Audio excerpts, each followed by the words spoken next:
എല്ലാവർക്കും മറ്റൊരു വീഡിയോയിലേക്ക് നമസ്കാരം. മാർച്ച് 5 10 ആ റേഞ്ചിൽ 5th 6th 10th ഇടയിൽ ഞാനൊരു വീഡിയോ ചെയ്തിരുന്നു. These are the factors that can lead to market rally എന്ന് പറഞ്ഞിട്ടുണ്ട്. അപ്പോൾ ആ സമയത്ത് മാർക്കറ്റ് റാലി എന്ന് പറയുന്നത് ഭയങ്കര പ്രശ്നമായിരുന്നു. കാരണം മാർക്കറ്റ് ഭയങ്കരമായിട്ട് കുത്തനെ താഴെ വീണുകൊണ്ടിരിക്കുന്ന ഒരു സമയമായിരുന്നു. അപ്പോൾ പലരും ചോദിച്ചു ഇനിയിപ്പോഴാണോ മാർക്കറ്റ് റാലി ചെയ്യാൻ പോകണേ എന്നുള്ളത്. അപ്പോൾ ആ ഒരു വീഡിയോയിൽ നമ്മൾ ക്ലിയർലി പറഞ്ഞിരുന്നു മാർക്കറ്റ് ഇനി മുകളിലേക്ക് ഒരു 10% അപ്സൈഡ് പോകാനുള്ള ചാൻസ് ഉണ്ട്.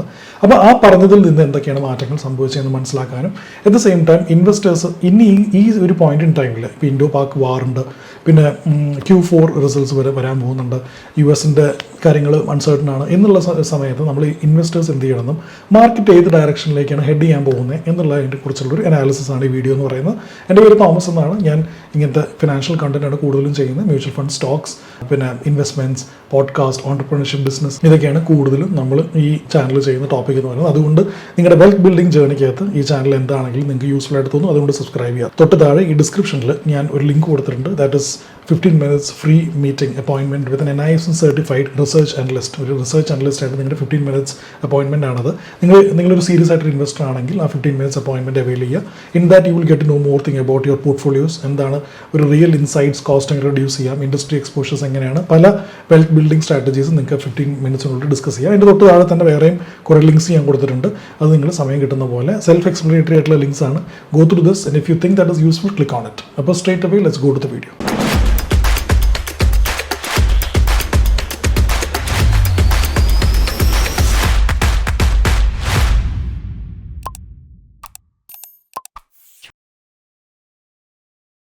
അപ്പോൾ നമുക്ക് ആദ്യം നിഫ്റ്റിയുടെ ടെക്നിക്കൽ അനാലിസിസ് തുടങ്ങാം. എങ്ങനെയായിരുന്നു ഇതുവരെ പാൻ ഔട്ട് ചെയ്തത്, എങ്ങനെയാണ് ഇനി ഗോയിങ് ഫോർവേഡ് എന്തൊക്കെയായിരിക്കും നടക്കാൻ പോകുന്നതെന്ന് മനസ്സിലാക്കാം. അപ്പോൾ ഞാൻ സ്ക്രീൻ ഷെയർ ചെയ്യാൻ പോവാണ്. ഇതാണ് നിഫ്റ്റിയുടെ ഇപ്പോഴത്തെ ടെക്നിക്കൽ ചാർട്ട് എന്ന് പറയുന്നത്. ശരിക്കും ഈ ഒരു സമയത്താണ് നമ്മൾ ആ വീഡിയോ നമ്മളന്ന് ചെയ്തത്. ഈ ഒരു ഏരിയയിലാണ് നമ്മൾ ആ വീഡിയോ ചെയ്തത്, saying that the market can move up എന്ന് പറഞ്ഞിട്ട്. അപ്പോൾ അവിടുന്ന് എത്ര മാർക്കറ്റ് മുകളിലേക്ക് പോയി എന്ന് നമുക്കൊന്ന് നോക്കാം.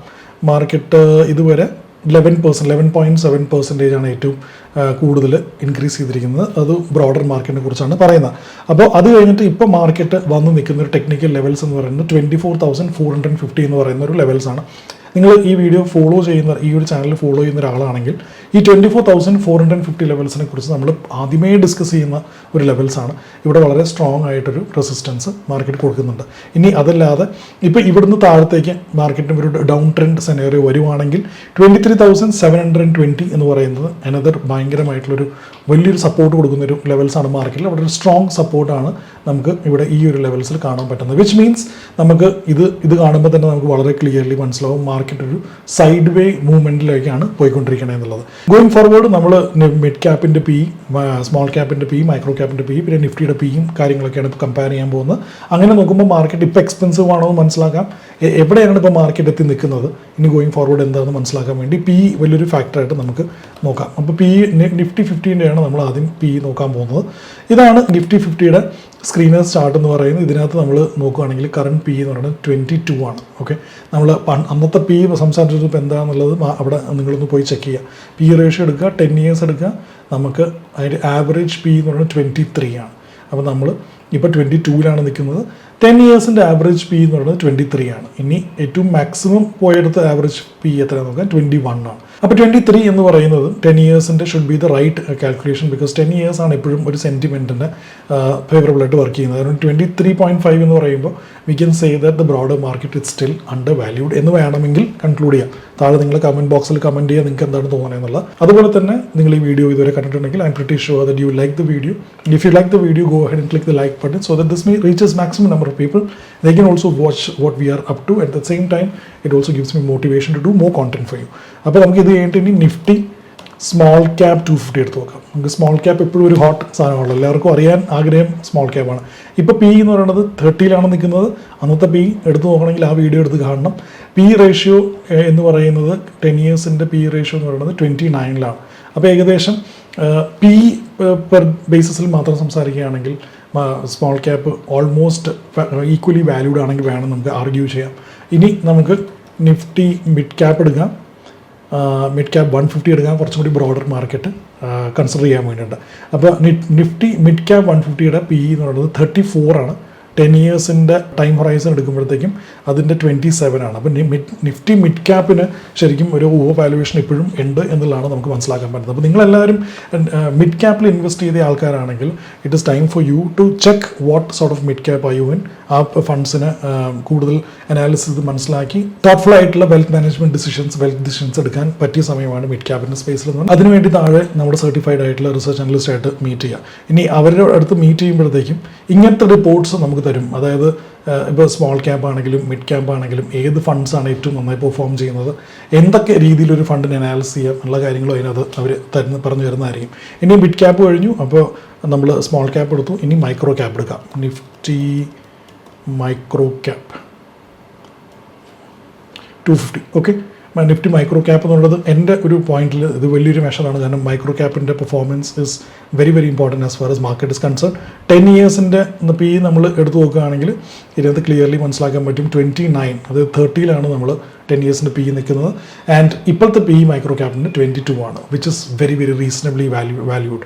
അപ്പോൾ അതിൻ്റെ അർത്ഥം നിഫ്റ്റി മൈക്രോ ക്യാപ്പ് സ്പേസിൽ ഇപ്പോഴും നല്ല രീതിയിൽ ഗ്രോത്ത് ഉണ്ട്, ഗ്രോത്തിൻ്റെ പ്രോസ്പെക്റ്റീവ്സ് ഉണ്ട്.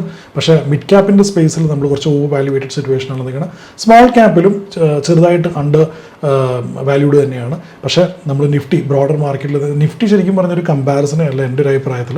You should go head and go detailed and consider these ഇങ്ങനെ ക്യാപ്പ് ബേസ് ആയിട്ടുള്ള PEs നോക്കണം. അറ്റ് ദ സെയിം ടൈം നമ്മുടെ ഇത് സെക്ടർ ബേസ് ആയിട്ടുള്ള PEs നോക്കണം. അതാണ് നമുക്ക് ഏറ്റവും ഇമ്പോർട്ടൻ്റ് ആയിട്ട് വരുന്നത്. അപ്പോൾ നമുക്ക് ഇത്രയും മനസ്സിലാക്കാൻ പറ്റി. ഇനി നമുക്ക് ടെക്നിക്കൽസിലേക്ക് തിരിച്ചു പോകുമ്പോൾ നമുക്ക് ഇവിടെ മനസ്സിലാക്കാൻ പറ്റുന്ന 2 കാര്യങ്ങളാണ്. ഒന്നെന്ന് പറയുന്നത് മാർക്കറ്റിൽ റിസൾട്ട്സ് ഓറിയൻറ്റഡ് ആയിട്ടുള്ള എല്ലാ ന്യൂസും വരാൻ പോവാണ്.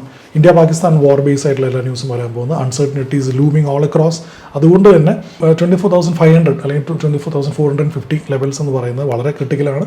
അവിടുന്ന് മുകളിലേക്ക് പോവുകയാണെങ്കിൽ 24,900 ലെവൽസ് കഴിഞ്ഞാൽ മാത്രമേ നമുക്ക് കുറച്ചെങ്കിലും ഒരു മാർക്കറ്റിൽ ഒരു പോസിറ്റീവ് ട്രെൻഡ് വന്നു എന്ന് ആർഗ്യൂ ചെയ്യാൻ പറ്റുള്ളൂ. അതുവരെ മാർക്കറ്റ് സൈഡ് വേസ് തന്നെയായിരിക്കും എന്ന് ആർഗ്യൂ ചെയ്യേണ്ടി വരും. അപ്പോൾ ഇവിടുന്ന് അങ്ങോട്ട് ഈ uncertainties market will get you to move side ways വളരെ ക്ലിയർ സൈഡ് വേസ് മാർക്കറ്റാണ്.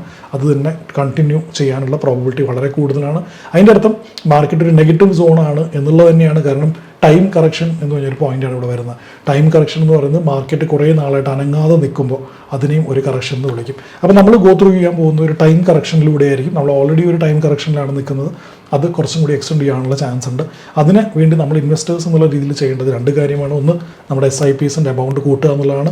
Time corrections will help you build your SIP wealth so well. At the same time STP എന്ന് പറയുന്നൊരു ഇൻസ്ട്രുമെൻറ്റും കൂടുതലും യൂസ്ഫുൾ ആക്കുക എന്നുള്ളതാണ്. STP എന്ന് പറയുന്നത് നമ്മുടെ ഒരു ക്യാഷ് ഉണ്ടെങ്കിൽ നമ്മുടെ ഒരു ലിക്വിഡ് ഫണ്ടിലേക്ക് ഇട്ടിട്ട് ആ ലിക്വിഡ് ഫണ്ടിൽ നിന്ന് ഇക്വിറ്റി ഫണ്ടിലേക്ക് ഒരു സെർട്ടൻ ഡ്യൂറേഷനിലേക്ക് അലോക്കേറ്റ് ചെയ്തുകൊണ്ടിരിക്കുന്നതാണ് STP എന്ന് പറയുന്നത്.